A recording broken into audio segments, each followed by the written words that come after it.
Alors, bon matin à tous. Bienvenue. Aujourd'hui, le 28 février 2021. Mon nom est Claude Hurtaud, pasteur de l'Église de l'Espoir des Mille-Îles, ici même à Sainte-Thérèse, au Québec. On m'a demandé de dire ça. Alors, on est au Québec. Alors, merci d'être là ce matin. J'aimerais juste, pendant que les gens se rassemblent tranquillement, on va simplement donner quelques petites annonces, comme par exemple cette semaine, vu que c'est la relâche, on va ralentir un peu la cadence. Il n'y aura pas de capsule cette semaine. Il n'y aura pas non plus d'études bibliques pour les femmes. Mais il va y avoir de la prière. Donc le mercredi soir, c'est quelque chose que je tiens, j'aime, on aime. On va tenir à ça. Donc mercredi soir, on va avoir de la prière ensemble, encore une fois.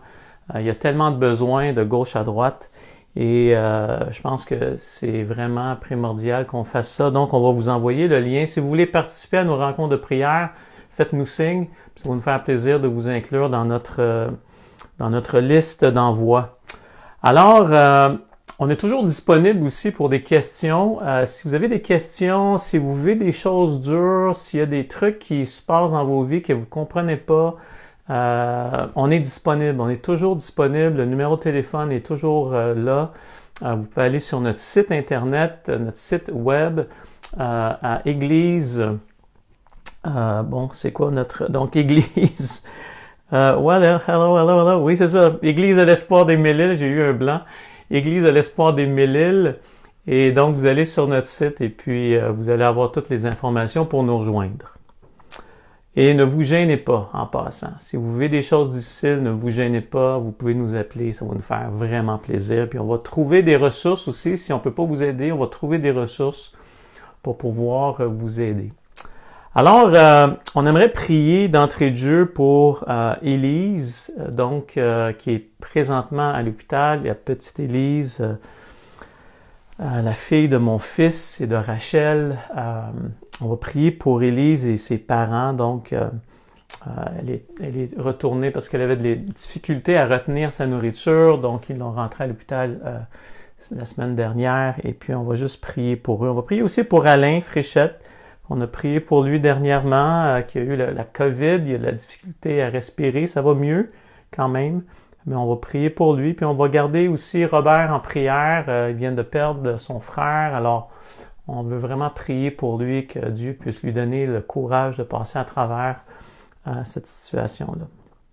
Alors, on va prier. Seigneur, on veut premièrement venir devant toi, toi qui es l'auteur de toutes choses, toi qui as un plan, qui a concocté ce plan avant même la fondation du monde.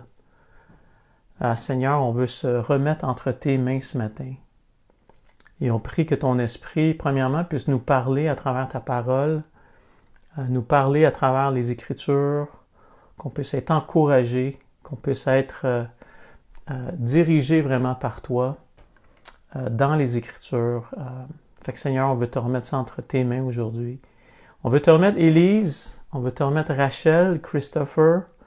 On te demande, Seigneur, vraiment d'être avec eux ce matin, de pourvoir à leurs besoins personnels, Seigneur, de pourvoir à leurs besoins peut-être émotionnels aussi, de juste être avec eux. Père, on te demande vraiment de les réconforter à travers ça. Puis on prie pour Élise, vraiment que tu puisses la guérir, Seigneur Dieu. On te le demande par la foi. Tu peux faire, tu as toute puissance, tu as toute puissance. Tu es partout à la fois, tu es avec elle présentement, tu sais exactement ce qui se passe. Seigneur, on veut te la remettre entre tes mains. Et on prie que tu puisses lui faire du bien ce matin. On prie pour Alain aussi, Alain Fréchette, que tu puisses être avec lui ce matin, que tu puisses vraiment faire en sorte à ce que cette semaine, ce soit complètement réglé, que ce soit complètement dégagé, qu'il puisse bien respirer et puis qu'il puisse sortir vraiment de la COVID. Puis on veut voir ta main là-dedans, Seigneur. On veut voir ta main agir. Père, on veut te prier aussi pour Robert, qui passe à travers des temps difficiles, la mort de son frère, Seigneur Dieu, je te demande vraiment, Seigneur, d'encourager Robert. Merci pour sa vie. Merci, Seigneur, pour tout l'effort qu'il donne, Seigneur Dieu, à l'Église. Merci pour son travail qu'il a fait. Merci, Seigneur Dieu, pour sa vie, pour sa fidélité devant toi. Il est tellement un témoignage pour nos vies. Seigneur, bénis-le maintenant. On prie pour lui, que tu puisses le bénir, que tu puisses le réconforter à travers ce deuil qu'il vit, Seigneur, présentement. Alors, Père, on veut te le remettre entre tes mains. Encore une fois, Seigneur, on veut te prier pour ce message ce matin, que tu puisses nous parler personnellement, que ce ne soit pas juste des principes bibliques, mais qu'on puisse apprendre à connaître Jésus-Christ personnellement pour nous, Seigneur. Alors, Père, merci. Dans le nom précieux de ton Fils Jésus, on prie. Amen. Merci d'avoir prié avec nous ce matin. Donc, on va lire, premièrement, je vais commencer à lire Romains 1, de 1 à 7, et puis après ça, on va commencer notre étude sur Romains 1, 6 et 7. Donc, Paul, serviteur de Jésus-Christ, appelé à être apôtre, mis à part pour annoncer l'Évangile de Dieu, qui avait été promis auparavant de la part de Dieu par ses prophètes dans les Saintes Écritures, et qui concerne son Fils, né de la postérité de David selon la chair et déclaré Fils de Dieu avec puissance selon l'Esprit de sainteté par sa résurrection d'entre les morts, Jésus-Christ, notre Seigneur, par qui nous avons reçu la grâce et l'apostolat pour amener en son nom à l'obéissance de la foi tous les païens par lesquels vous êtes aussi, vous qui avez été appelés par Jésus-Christ, à tous ceux qui, à Rome, sont bien-aimés de Dieu, appelés à être saints, que la grâce et la paix vous soient données par notre Père et du Seigneur Jésus-Christ. Donc, on voit premièrement, ici, j'aimerais comme peut-être juste revenir un peu, on a vu beaucoup de matériel, mais j'aimerais peut-être revenir juste sur le pourquoi que cette lettre-là a été écrite.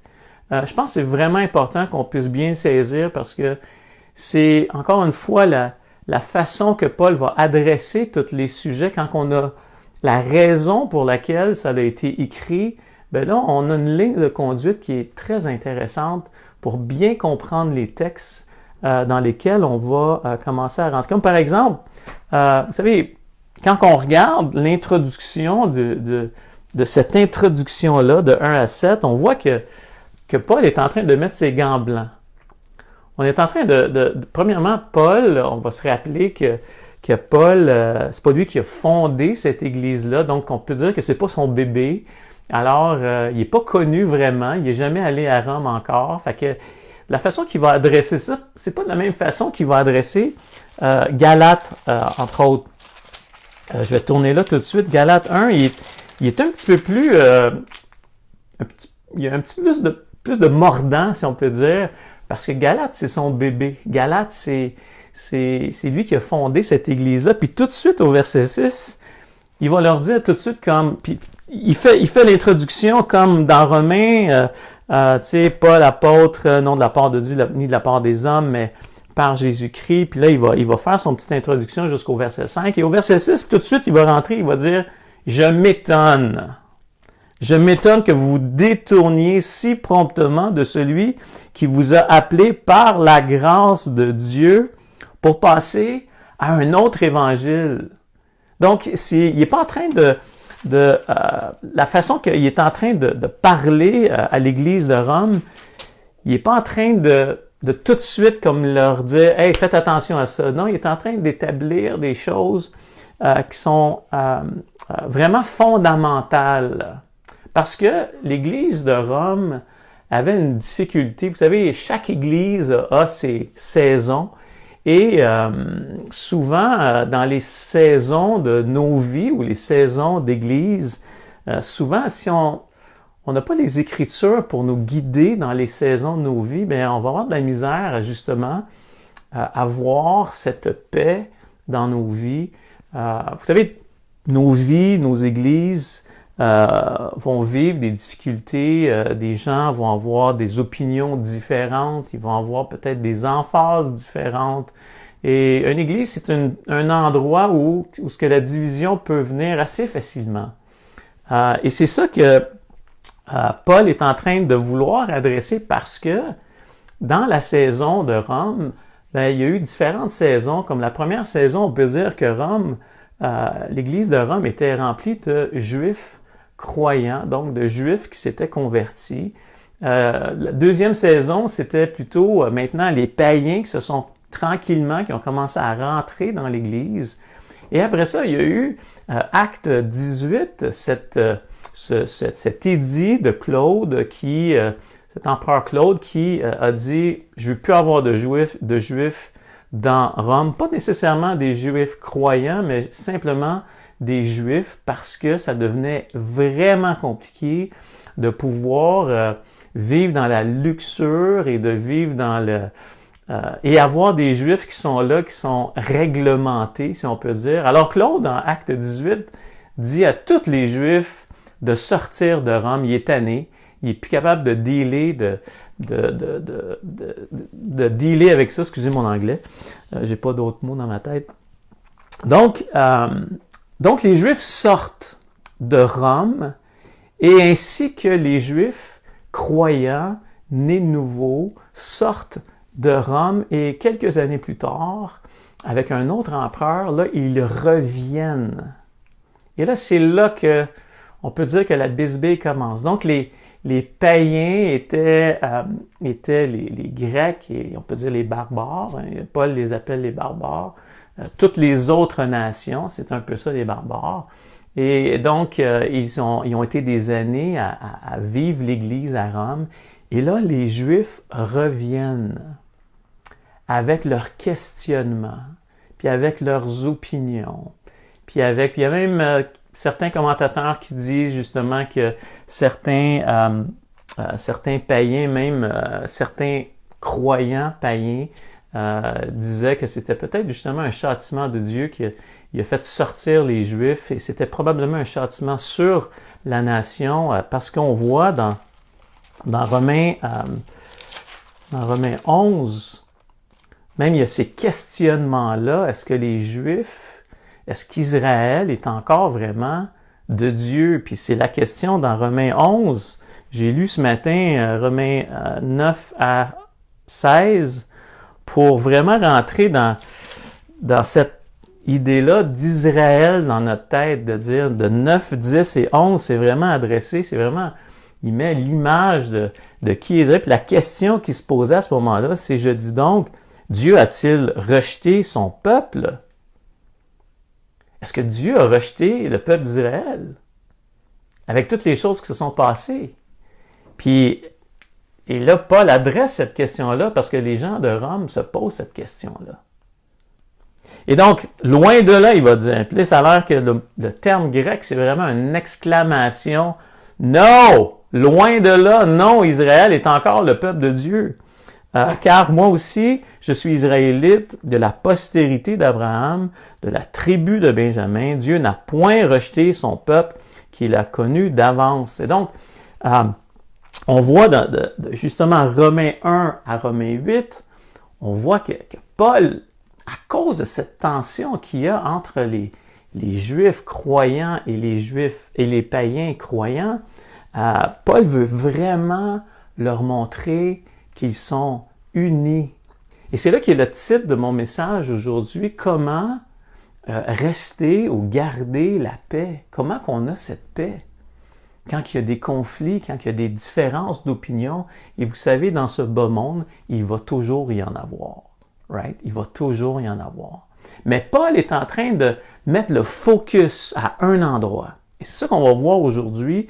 Romains 1 à 8, c'est vraiment comme le focus sur qu'est-ce que Christ a fait. De Romains 9 à 11, il nous explique la relation entre Dieu et Israël en grande partie. Et souvent, on oublie cette partie-là. Et c'est vraiment important de bien la comprendre parce que ça me donne maintenant, quand je lis Romains 1 à 8, tu dis « Oh, c'est pour ça qu'il dit ça. » Ah là, je comprends pourquoi que Paul dit ça. Comme par exemple, notre cher fameux verset, Romains 8, verset 1, il n'y a donc plus de condamnation pour celui qui est en Jésus-Christ. Il est en train de dire aux deux groupes qu'en Christ, il n'y a plus de condamnation. Il est en train de projeter aux deux groupes, de dire, OK, vous autres, vous pensez ci, vous autres, vous pensez ça, mais en Christ, en lui, il n'y a maintenant plus de condamnation. Et donc, quand on voit la raison pour laquelle Paul écrit, on se dit, wow, ça s'adresse à eux, mais inévitablement, ça s'adresse à nous aussi.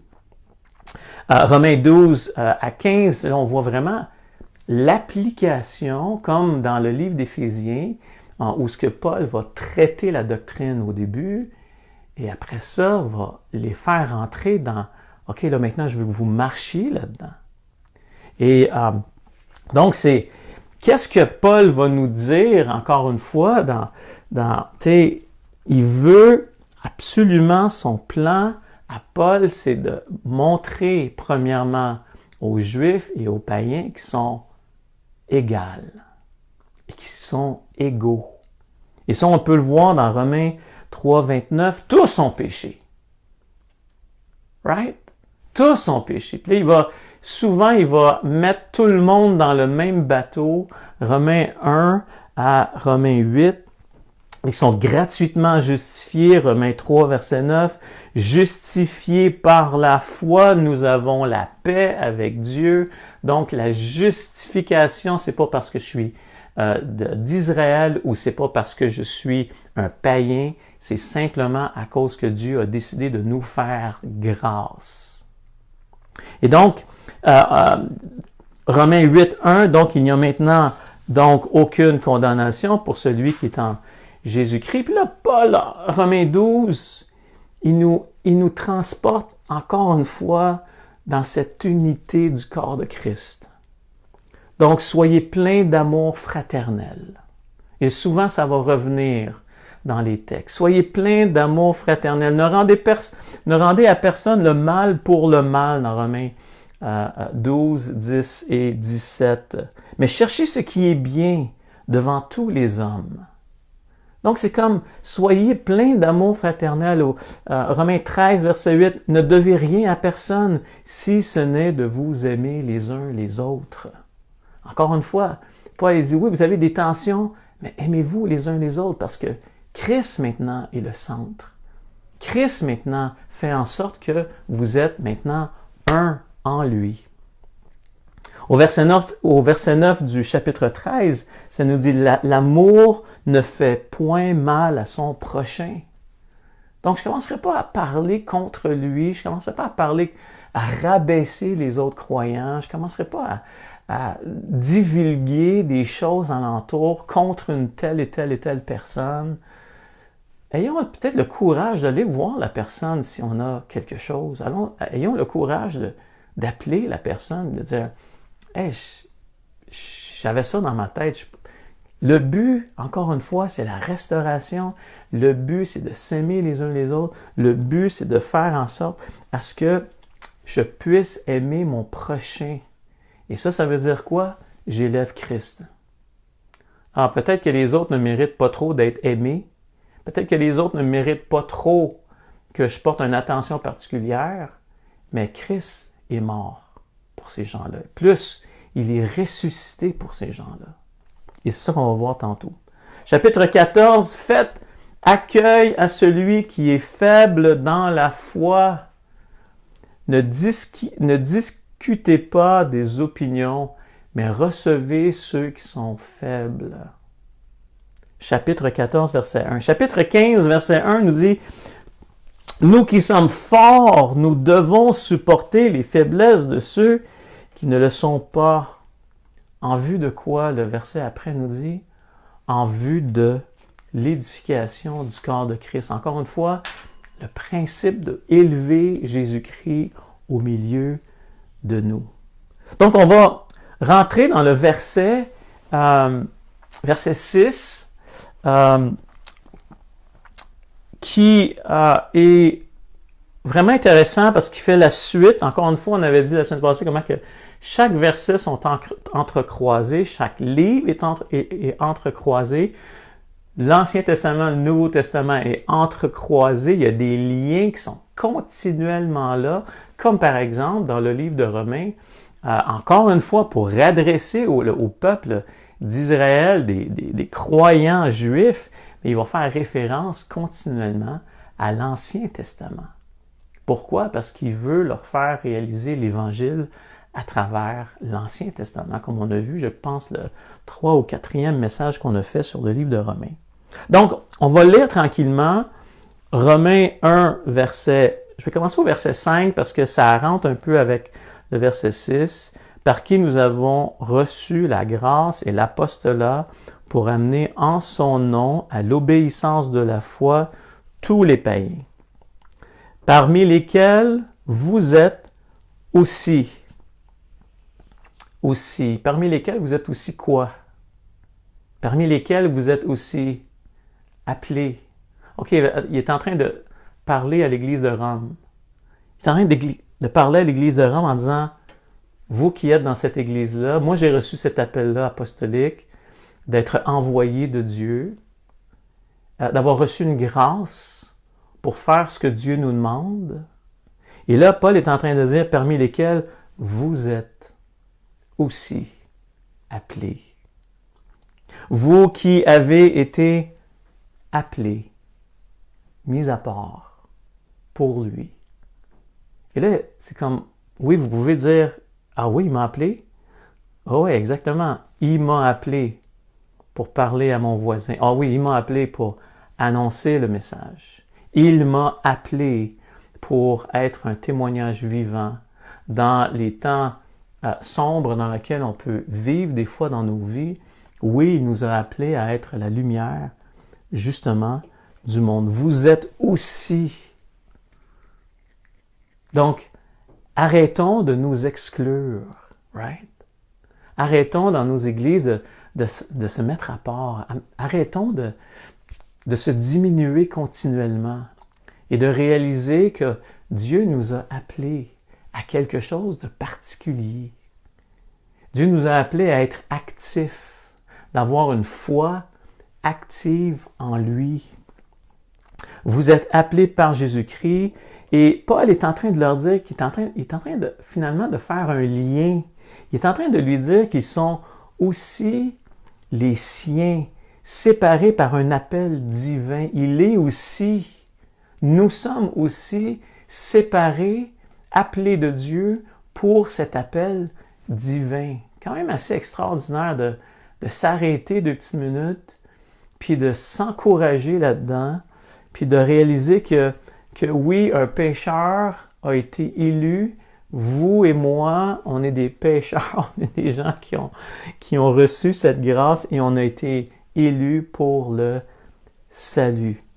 Et là, le terme ici, au verset 6, à tous ceux, donc, qui, à Rome, et là, c'est là encore une fois, à tous ceux qui sont à Rome, à tous ceux qui sont dans cette Église, sont bien-aimés de Dieu. Et qu'est-ce que ça veut dire aujourd'hui? Ils sont bien-aimés de Dieu. Souvent, Paul va utiliser ce terme-là, les bien-aimés. Donc, on le voit dans l'Ancien Testament concernant le peuple d'Israël. Dieu va littéralement les appeler justement ses bien-aimés.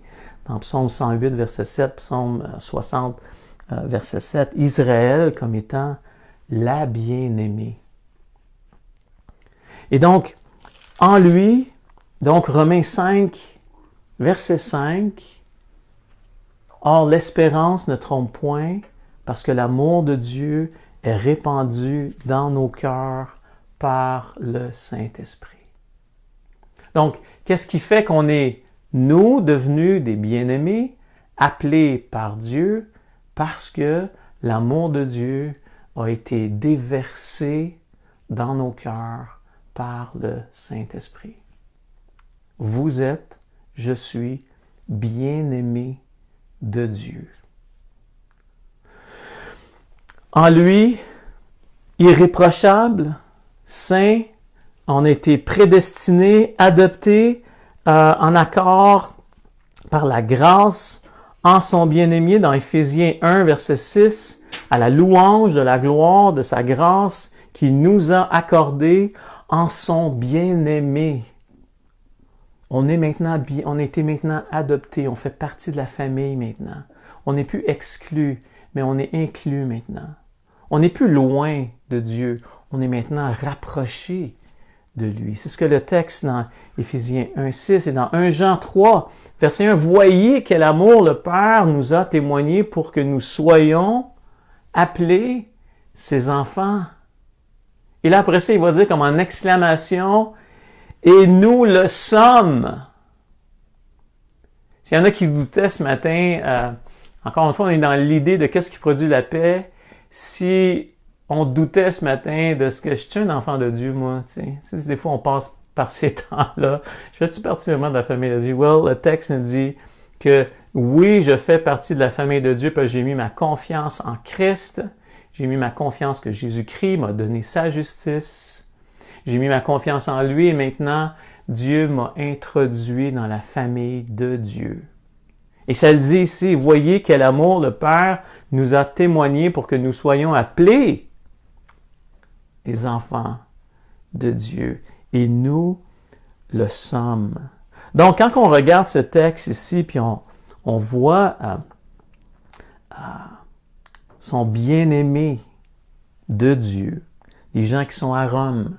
Et puis, je commençais à réfléchir là-dessus. Ce matin, on va continuer tantôt là-dessus, mais c'est tellement une portion riche parce que bien-aimé, ça veut dire vous, ça veut dire moi, ça veut dire ceux qui ont accepté Christ, ça veut dire ceux qui ont investi dans nos vies. N'oublions pas ceux qui ont investi dans nos vies, n'oublions pas ceux qui ont donné leur vie pour qu'on puisse avoir l'Évangile. Et on va revenir là-dessus tantôt. Appelés à être saints, au verset 7. Appelés, et là ici le texte original ne dit pas vraiment à être. Donc c'est vraiment appelés saints. Et Augustin va avoir une citation assez intéressante par rapport à la sainteté qui est vraiment, on a été mis à part, consacré, séparé à un appel justement divin. Donc, et Augustin va dire, ça c'est une phrase vraiment à retenir, nous ne sommes pas juste appelés pour être saints ou appelés parce qu'ils sont saints, mais saints parce qu'ils sont appelés. Je recommence.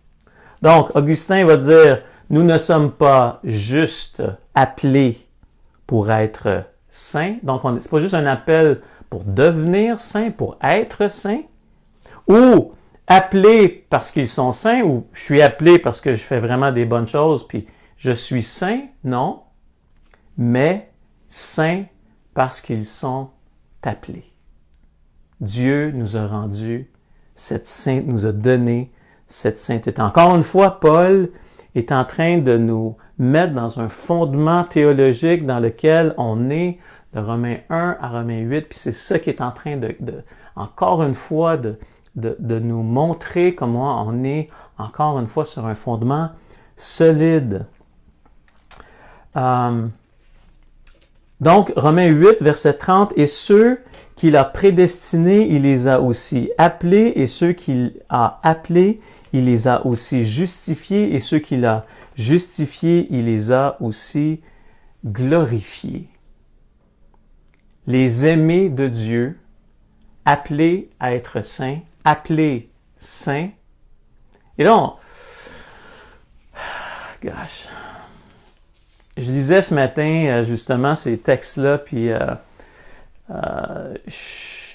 comme je disais tantôt, le terme bien-aimé, appelé saint, je suis allé me promener tourner avec moi dans Romains 16, et puis Romains 16, il finit exactement de la même façon qu'il commence. Et le texte de 16, verset 24, que la grâce de notre Seigneur Jésus-Christ soit pour vous. À partir du verset 24 jusqu'à la fin, c'est exactement quelques virgules près du début. Je vais le lire parce que c'est vraiment un texte qui est similaire à son introduction dans Romains 1. Que la grâce de notre Seigneur Jésus-Christ soit avec vous tous. Amen. À celui qui peut vous affermir selon mon évangile et la prédication de Jésus-Christ conformément, et là on rentre encore là-dedans, conformément à la révélation du mystère caché pendant des siècles, mais manifesté maintenant par les écrits des prophètes d'après l'ordre du Dieu éternel et porté à la connaissance de toutes les nations afin qu'elles obéissent à la foi. Et là, juste avant ça, Romains 16, il va parler des gens avec qui il travaille. Et je pense, les frères bien-aimés, puis là, il fait toute une... Je veux dire, il parle d'à peu près 26 personnes, 5 églises maisons, puis il va les nommer comme, par exemple, Phoebe, qui est la première, qui est probablement celle qui a apporté le texte du livre de Romains à Rome.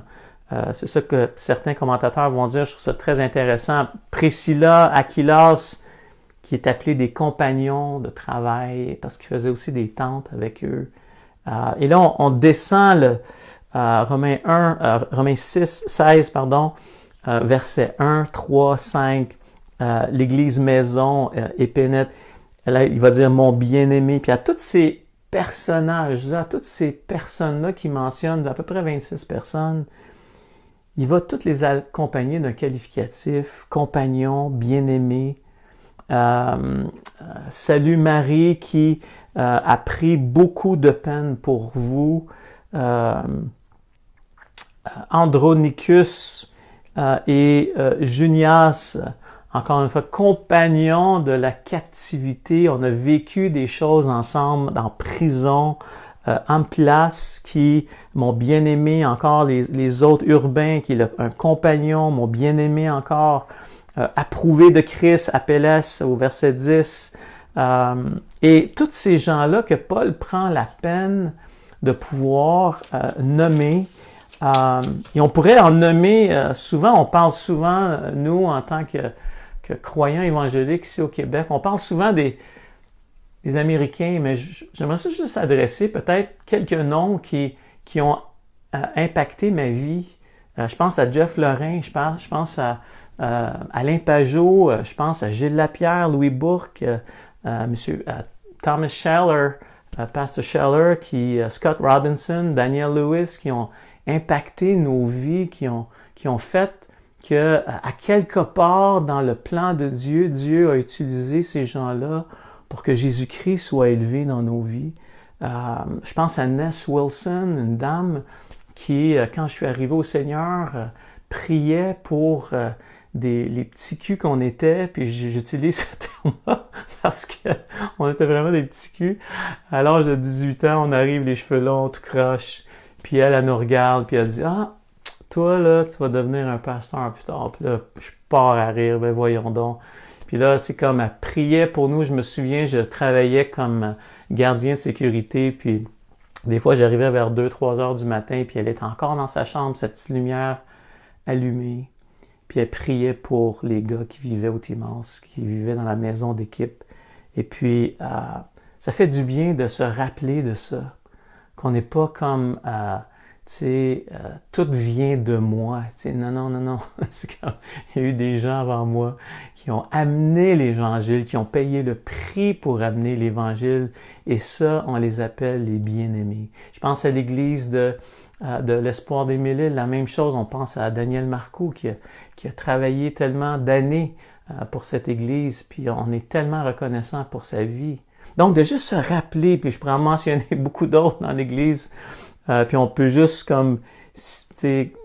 Mais là, Paul, à travers ces Juifs qu'il mentionne et ces païens, parce que c'est constitué de Juifs et de païens, puis il les mentionne toute la gang. Et puis il va finir avec ça. Et je pense que le défi est quand même assez intéressant quand il y a de la tension dans une église, quand justement l'église de Rome avait ce genre de tension que Paul est en train de désamorcer tranquillement. Et là, il va finir cet énoncé de gens qui ont participé, qui ont été des compagnons, des bien-aimés de Dieu. Au verset 16, il va dire « Saluez-vous les uns les autres par un saint baiser ». Et ça, c'est vraiment drôle. Tu sais, oui, s'il y a de la tension, mais saluez-vous d'un saint baiser comme... Faites-le 1000 extra, tu sais. Parce que Christ est au centre de nous. Puis là, après ça, il va donner son avertissement. Après ça, il va dire « Je vous exhorte, frères, au verset 17, à prendre garde de ceux qui causent des divisions. » À ceux qui vont tenir ferme à leurs opinions, puis qui vont dire « Non, non, c'est ça que ça dit, puis on ne bougera pas de là. » Et là, Paul est en train de leur dire « Je vous exhorte, frères, à prendre garde à ceux qui causent des divisions et qui nous enlèvent justement le focus sur Christ. » Et c'est ça qui, le verset se termine de cette façon-là, de Romains 1, appelés à être saints, maintenant que la grâce et la paix de Dieu vous soient données de la part de Dieu. Qu'est-ce qui va produire la paix? Qu'est-ce qui va produire la paix? C'est la grâce de Dieu. Maintenant, la grâce de Dieu est comme le véhicule, le pont, l'avenue que Dieu a utilisé dans sa bonté, dans sa miséricorde pour nous montrer Christ. La grâce de Dieu n'est pas le Messie en passant. Jésus-Christ est le Messie. La grâce était le moyen, était la façon d'amener Christ, qui était le don par la bonté de Dieu pour qu'on puisse être sauvé par la foi. Donc, qu'est-ce qui va produire? Qu'est-ce qui va produire justement la paix de Dieu dans nos églises? C'est la grâce de Dieu qui nous dirige continuellement vers Christ, qui nous ramène continuellement à Jésus-Christ.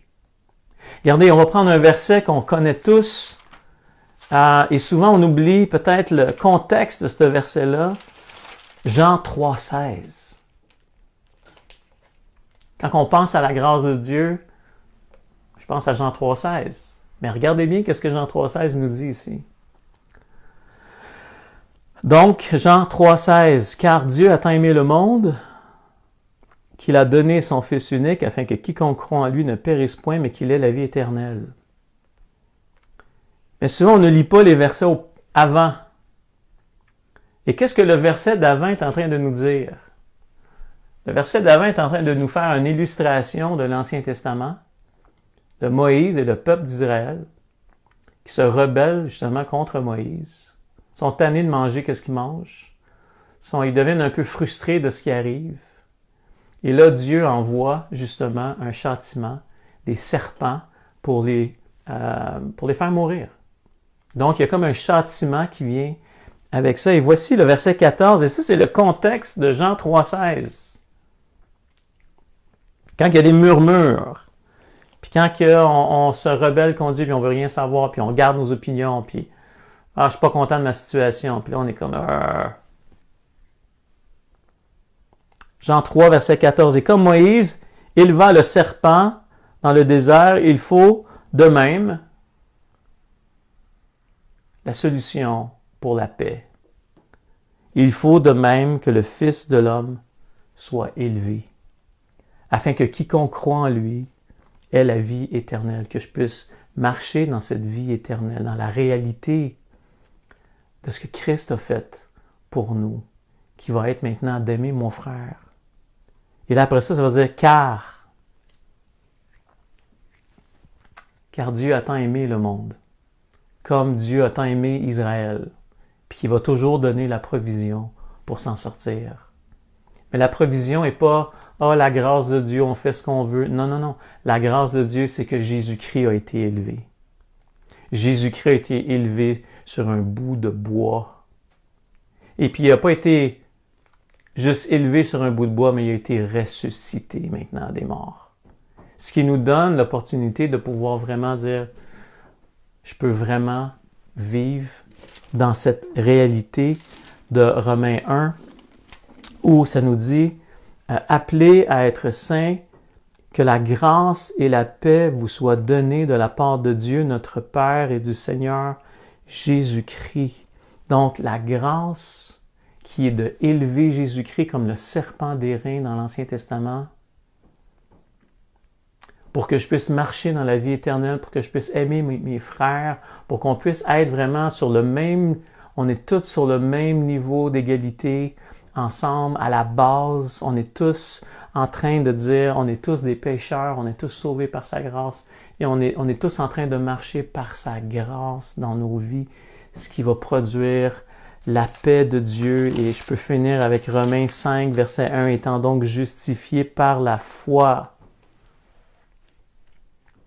nous avons la paix avec Dieu par notre Seigneur Jésus-Christ.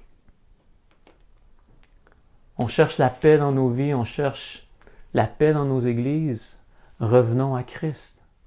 Élevons Jésus-Christ. Apprenons à connaître la préincarnation, l'incarnation et la glorification de Jésus-Christ. Apprenons à découvrir son œuvre, qu'est-ce qu'il a fait. Parce que c'est ça qui nous unit. Alors, c'est pas nos habiletés qui nous unissent. C'est pas les styles de vie qui nous unissent. Au contraire, Dieu veut que dans la diversité, justement, de nos églises, on puisse être un en Christ. Or, que Christ soit le centre vraiment de nos églises. Et c'est ça qui va produire la paix dans nos vies, premièrement, et après ça, dans nos églises. Parce qu'on a élevé le Seigneur Jésus-Christ. On l'a vu sur son bâton, on l'a vu sur sa croix, sur la croix, qui n'est plus là en passant. Il est maintenant ressuscité des morts et il règne à la droite de Dieu. Où vous êtes, où je suis assis à la droite de Dieu, où ce que le compagnon avec qui vous avez de la difficulté avec dans l'Église, il est assis à la droite de Dieu. Il est un bien-aimé de Dieu. Dieu l'a justifié. Dieu a donné sa vie pour lui. Donc les frères et les sœurs qui sont dans nos églises, rappelons-nous qu'ils sont en Christ. Rappelons-nous que c'est seulement qu'en élevant le Seigneur Jésus-Christ qu'on va trouver la vraie paix. On a été justifiés par la foi. Et c'est à cause de ça qu'on a la paix aujourd'hui, par notre Seigneur Jésus-Christ. Alors, merci d'avoir été là ce matin. J'espère que ça a été édifiant pour vous. Que Dieu vous bénisse abondamment et dans les semaines qui vont suivre, on va commencer vraiment une autre partie des Écritures qui va être Romains 1, 8 à 15. Et on va vraiment rentrer dans... Vous savez, je me console un peu. Je lisais cette semaine Monsieur Lloyd Jones qui a pris 13 ans pour passer à travers l'étude de Romains. Alors, comme j'ai dit à un moment donné, attachons nos tuques. On en a peut-être pour quelques temps et non pas des mois, mais on veut pas passer trop rapidement parce qu'on veut vraiment rentrer dans le texte et saisir qu'est-ce que Paul est en train de nous dire et comment que Paul va justement, encore une fois, comment qu'il adresse les circonstances, les situations de l'Église de Rome et comment on peut sortir de cette tension d'opinions différentes, de voir les choses d'une façon différente pour qu'on puisse avoir l'unité en Christ. Alors que Dieu vous bénisse, bon dimanche, prenez soin de vous, prenez soin de vos proches et on se revoit donc mercredi soir pour l'Église de l'Espoir de Mille-Îles pour la prière et dimanche prochain pour un autre message du livre de Romains. Merci d'avoir été là. Passez un bon dimanche. Bye bye.